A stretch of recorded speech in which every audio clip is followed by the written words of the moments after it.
Si par ma faiblesse, tu peux passer, Seigneur, touche un cœur. Écoute-moi, lorsque tu vois quelqu'un témoigner pour dire Dieu a fait ceci dans ma vie, ne t'inquiète pas. C'est lui qui a vu la main de Dieu aujourd'hui, n'a pas fini la main de Dieu. Il y a aussi une place pour toi. C'est lui qui a vu un miracle aujourd'hui, qui ne te dise pas que c'est fini. La liste n'est pas encore finie.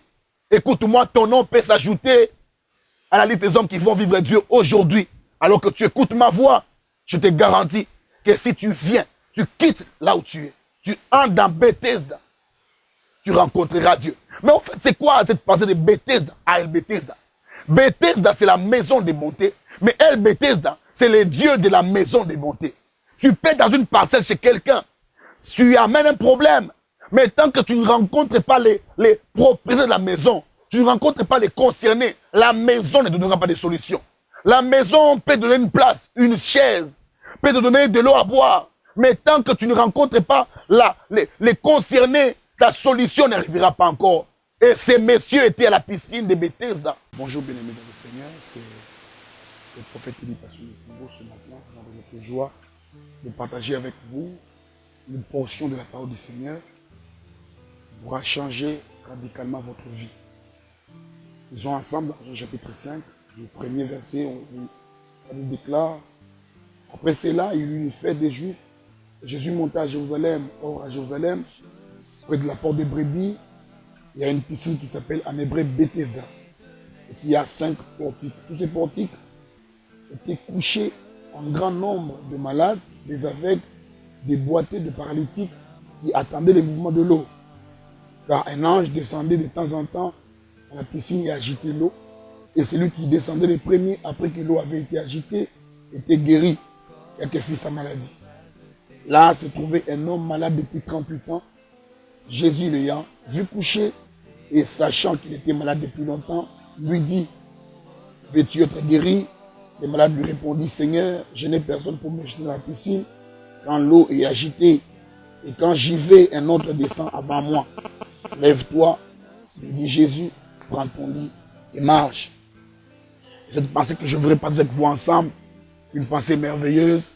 Et je voudrais rentrer déjà dire à une personne ce matin ce qu'au fait, la vie peut changer lorsque tu rencontres véritablement Jésus-Christ. Lorsqu'une rencontre profonde s'est faite, ta vie peut changer. Il y a beaucoup de personnes qui fréquentent des églises, grands bâtiments, des grandes églises, des églises de renom. Il y a des grands pasteurs, il y a des grandes prédications, il y a des grands services. Mais malheureusement, ces personnes n'ont toujours pas rencontré le Seigneur. Être dans une bonne église ne te sauve pas. Être dans un beau bâtiment, avoir un grand pasteur, avoir un grand révérend à tes côtés ne te change pas. Le changement commence véritablement lorsque toi tu rencontres Jésus-Christ de Nazareth. Et la Bible commence par ces vérités que je voudrais exposer avec vous ensemble. La Bible déclare qu'il y avait une fête des Juifs et Jésus monta à Jérusalem. Jérusalem veut dire ville ou cité de paix. Dans la cité de paix, dans cette cité de paix, il y avait une piscine qu'on appelle Bethesda. Et voilà la réflexion de ce matin, je l'ai intitulée de Bethesda à El Bethesda. Bethesda qui veut dire la maison de bonté ou la maison de compassion. Et c'était à Jérusalem, dans la cité de paix, il y a une piscine qui s'appelle maison de compassion ou maison de bonté de l'Éternel. Et dans cette piscine, avant d'y arriver, il y avait 5 portiques. En fait, la piscine était dans un enclos. Et l'enclos était entouré de 5 portiques. Et la Bible déclare qu'il y avait une catégorie de personnes qui étaient là à la piscine. La Bible cite, parmi eux, il y avait des malades, il y avait des aveugles, des boiteux, des paralytiques. En fait, qu'est-ce qui me touche principalement ou premièrement, c'est que la Bible déclare qu'il y avait une piscine. La piscine, essentiellement, c'est un récipient qui contient essentiellement de l'eau. Et lorsqu'on parle de la piscine, c'est l'eau qui est toujours en mouvement parce qu'il y a des gens qui viennent s'y jeter, se détendre pour avoir un rafraîchissement. Et ce matin, la piscine que je propose, c'est la parole de Dieu. Cette piscine, c'est l'image de la parole de Dieu. Et les 5 portiques sont l'image de 5 ministères qui sont autour de la piscine. Et lorsque nous avons les 5 ministères qui sont les 5 portiques et nous sommes dans la piscine. Parce qu'au fait, les 5 ministères, tous ces 5 ministères devraient prêcher la parole de Jésus. Le 5 ministères devait être là pour agiter l'eau. Le 5 ministères devait être là pour provoquer un mouvement afin que les peuples de Dieu soient guéris. La Bible déclare qu'un ange descendait de temps en temps. Et l'ange de Dieu, qui est l'image du ministre ou du pasteur, du prophète, de l'évangéliste, du docteur ou de l'apôtre, devait être là pour agiter les eaux afin que lorsqu'une personne rencontre l'eau agitée, la parole révélée, que sa maladie, son problème soit solutionné. Lorsque l'homme de Dieu, les révérends, l'apôtre, agite l'eau par la révélation, lorsqu'une personne rencontre cela, cette eau agitée, la Bible déclare qu'il était guéri. Mais malheureusement, par agitation, il n'y avait qu'une seule guérison. Par agitation, il y avait une seule guérison. Et beaucoup de personnes se sont plusieurs fois noyées avant de rencontrer la guérison. Ils sont venus. Lorsqu'ils tombent dans l'eau, une personne tombe avant lui et il n'est pas guéri. À 10 reprises, à 20 reprises. Les malheurs de la piscine, c'était quoi? Parce qu'au fait, il n'y avait pas d'ordre, il n'y avait pas d'échéance, il n'y avait pas d'ordre en termes de guérison. Ce qui venait, il venait seulement. Ils ne savaient pas quand est-ce qu'ils seraient guéris. Il y a des ceux qui sont venus le même jour. Ils ont été guéris le même jour. Il y a des ceux qui sont venus très longtemps. Ils ont duré, ils ont passé leur vie là-bas. 10 ans, 20 ans.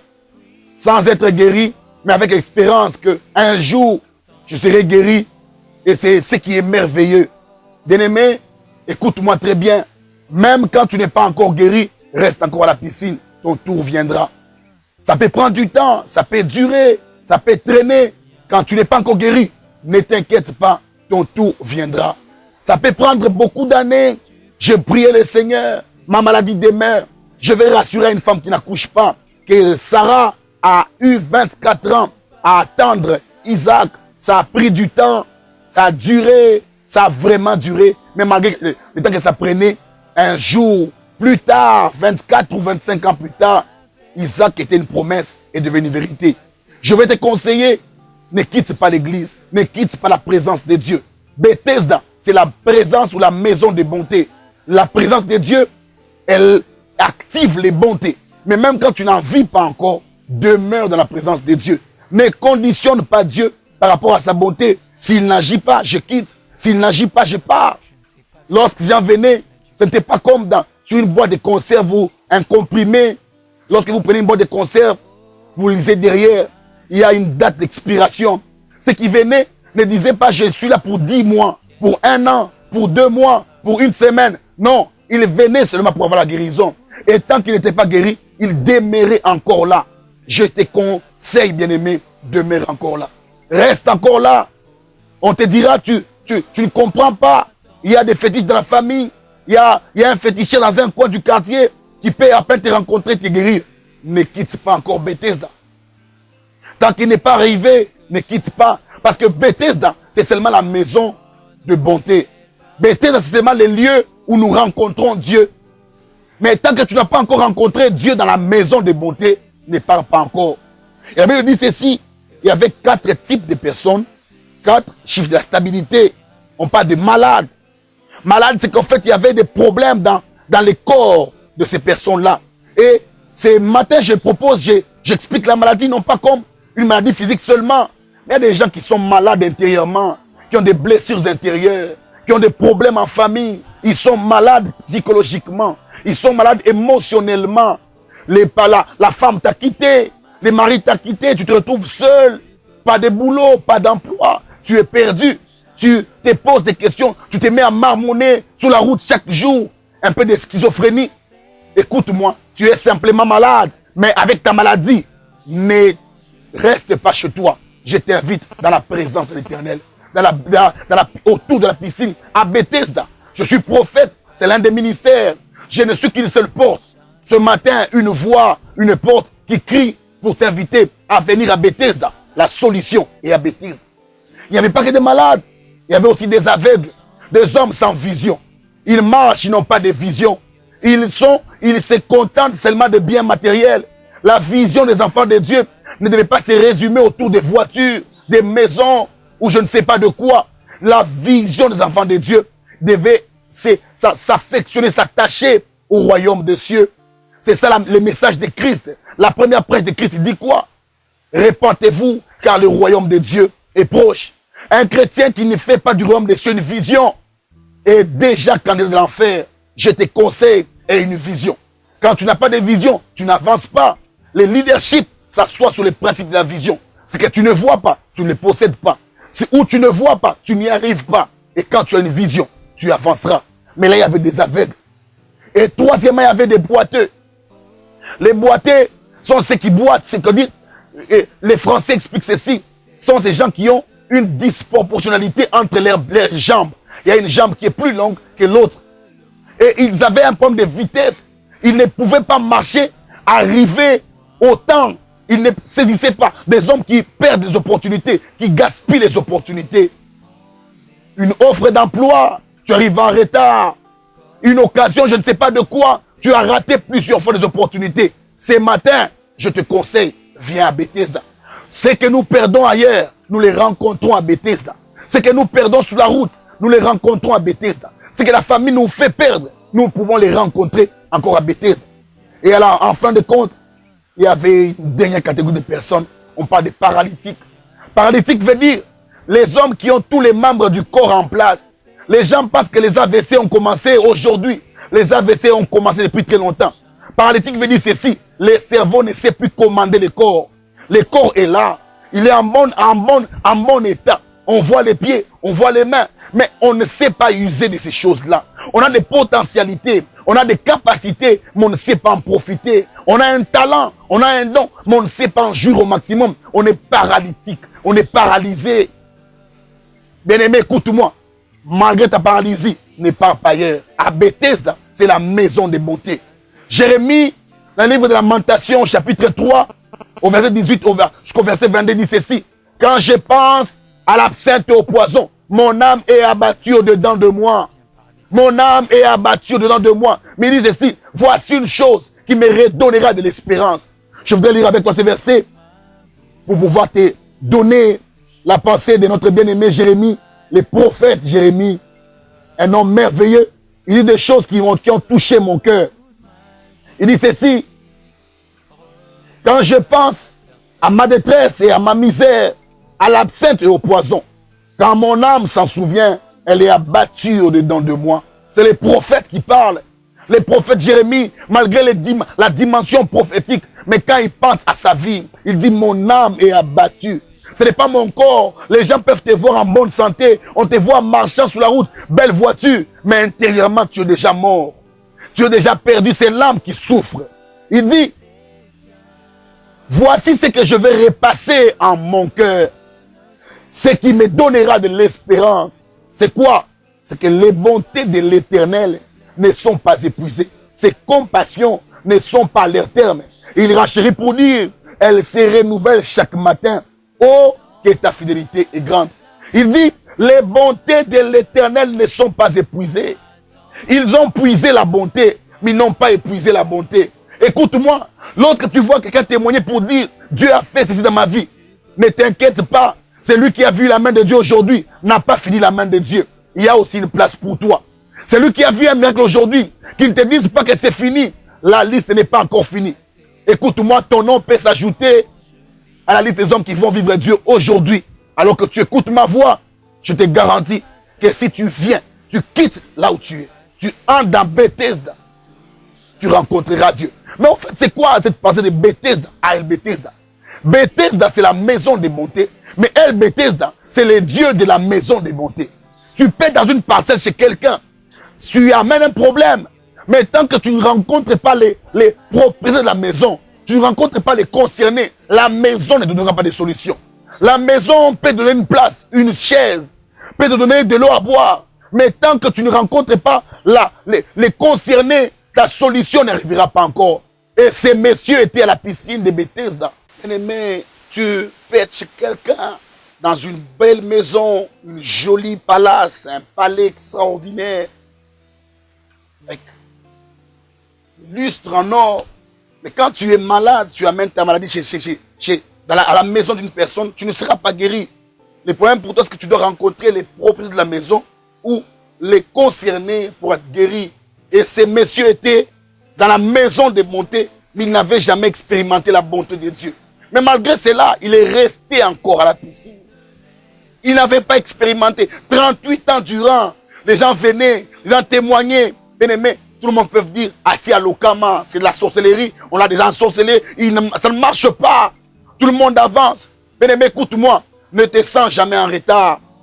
Dieu, Christ, peut venir il peut venir trop tard. Il peut venir un peu tard. Il peut venir quand tout est déjà fini pour toi, mais il ne sera jamais en retard. Pourquoi? Parce que c'est que tout le monde ne pourra pas faire pour toi. Lui seul pourra le faire. Lorsque la mère de Lazare avait pleuré Lazare, on a pleuré Lazare, on a enterré Lazare, c'était fini.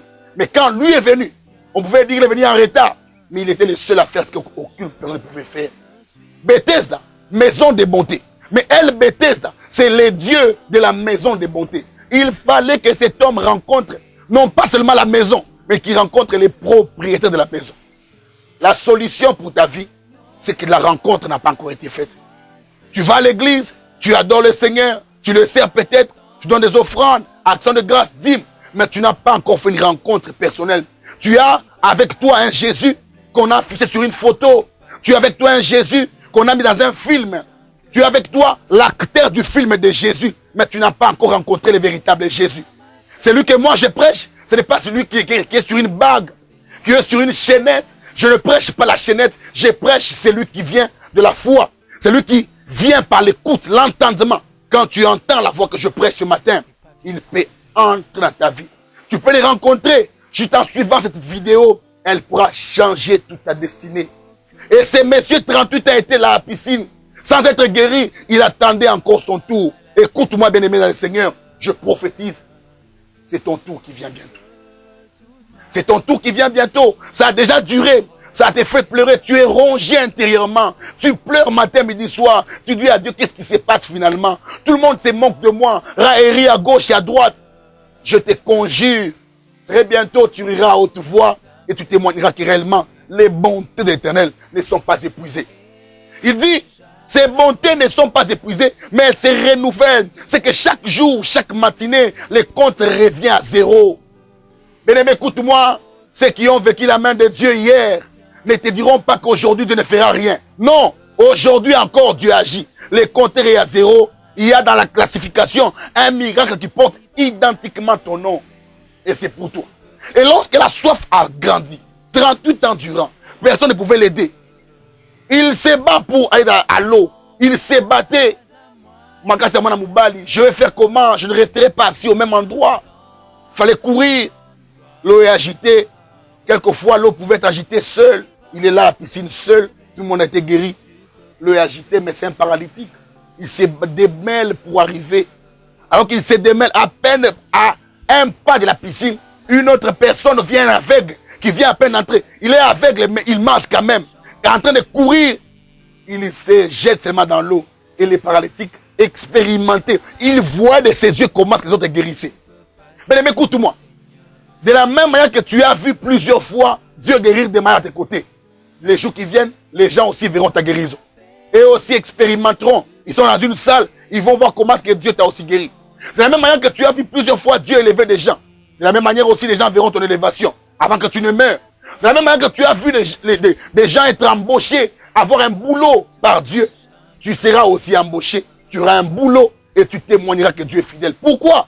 Les bontés de l'Éternel ne sont pas épuisées. Ils ont puisé, ils ont amené des bassins, des récipients divers, ils ont puisé, mais aucune personne n'a épuisé les bontés de l'Éternel. Le stock est encore grand. Même si tout le monde ce matin recevait les 7 milliards des hommes sur terre, puisaient tous au même moment, aucune personne n'épuisera les bontés de Dieu. Autant les fleuves, les eaux de la terre sont plus grandes que la terre. Je garantis à quelqu'un que même si tout le monde puisait ce matin en Dieu, tout le monde recevait en Dieu un miracle, personne n'épuisera les stocks de miracles. Pourquoi? Dieu n'a pas l'eau du robinet. Dieu est la source. Il n'a pas de fans. On ne peut pas fermer. Il agit à gauche, il agit à droite. Écoute-moi très bien. À Bethesda, il y a ta solution. Ne rentre pas. Ne quitte pas Bethesda. Ne délimite pas les moments de prière. Ne viens pas vers Dieu en disant que je ne viens que pour un mois. Ce n'est pas Liban, je pars. Non, attends encore. Même quand le mariage viendra, tu auras besoin des enfants. Attends encore. Quand les enfants viendront, tu auras besoin de l'éducation. Attends encore. Quand les enfants seront éduqués, tu auras besoin de pouvoir les marier. Attends encore. Quand tes enfants seront mariés, tu auras besoin des petits-enfants. Attends encore. Finalement, conditionne ta vie à la piscine de Bethesda. Dis-toi, je resterai encore là.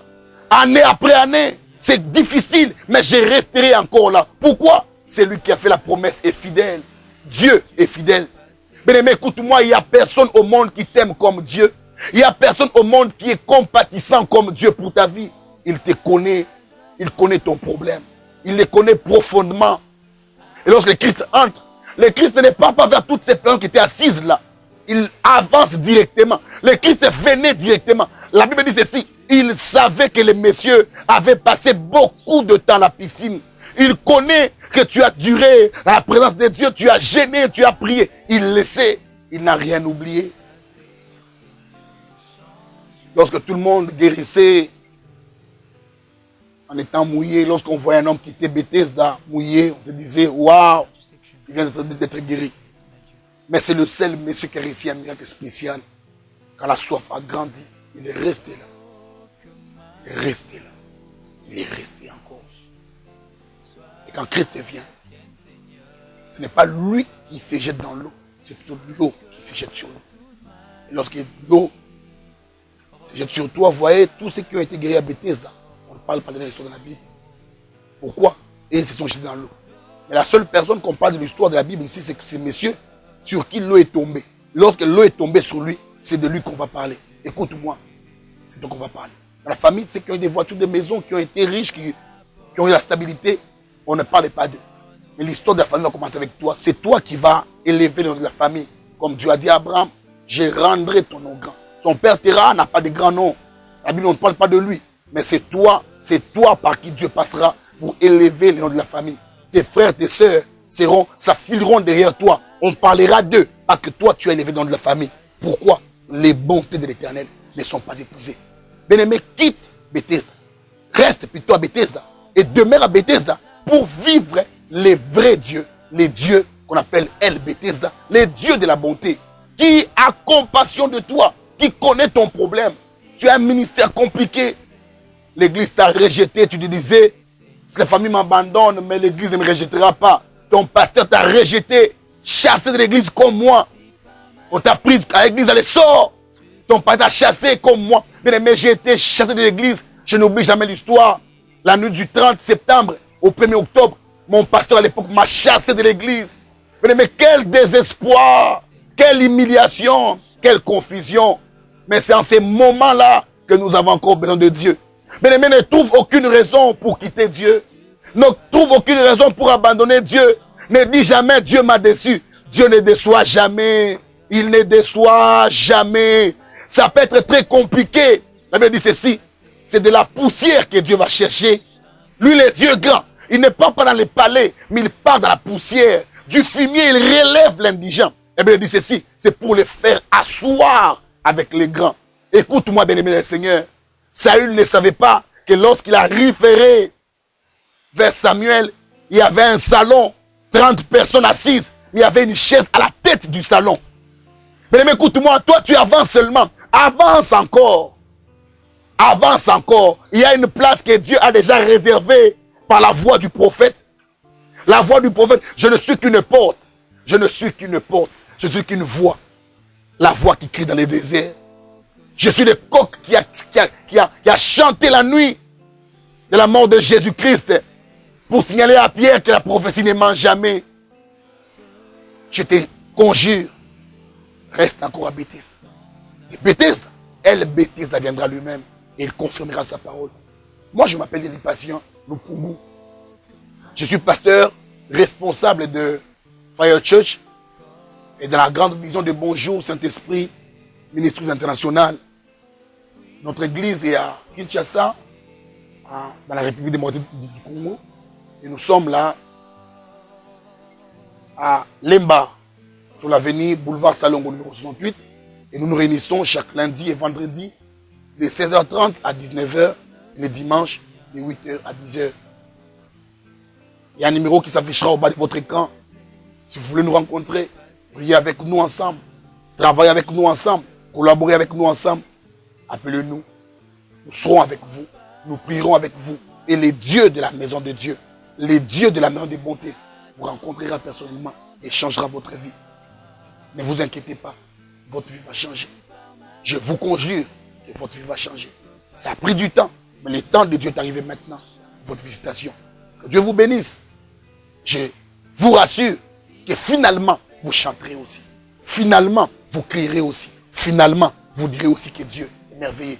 Boiteux, aveugle, ce n'est pas un problème. Paralytique, ce n'est pas... Même si votre maladie n'est pas catégorisée dans cette liste ici, ne vous inquiétez pas, toutes les solutions sont entre les mains de Dieu. Job dit ceci, je reconnais que tu peux tout et rien ne s'oppose à tes pensées. Rien. Job a réfléchi, il a regardé toutes les grandeurs des maladies, les noms des grandes maladies, des grands problèmes. Il dit, rien ne s'oppose à tes pensées. Que Dieu vous bénisse. Merci beaucoup. Si par ma faiblesse, tu peux passer, Seigneur, touche un cœur. Écoute-moi, lorsque tu vois quelqu'un témoigner pour dire, Dieu a fait ceci dans ma vie, ne t'inquiète pas. Celui qui a vu la main de Dieu aujourd'hui n'a pas fini la main de Dieu. Il y a aussi une place pour toi.